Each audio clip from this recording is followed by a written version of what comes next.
For the last 2 days, everybody has been talking about the iPhone XR.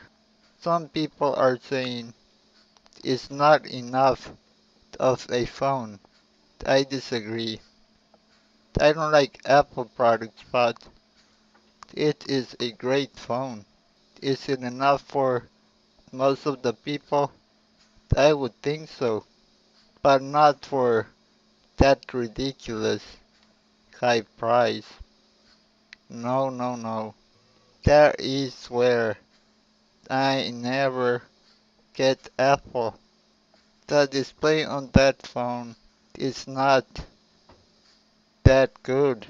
It is a 6.1 inch LCD Retina display of only 1792 by 828 pixels with 326 ppi.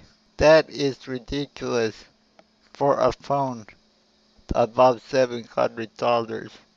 Apple fanboys are probably going to make excuses.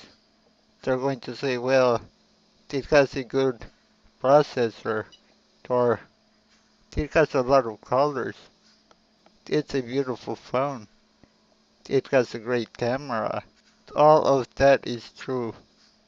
But with that display, it should not be more than $350. And you guys know it. You guys are the reason why the prices are starting to get ridiculous. If a company is trying to rip us off, let's not buy the product. We do not want gadgets to get even more expensive. This was Mr. Tech Talk. If you want to help the channel grow, become a Patreon or donate to my PayPal. Thank you for watching. If you like the video, please like it. If you don't, dislike it. If you love it, subscribe. Thank you for watching.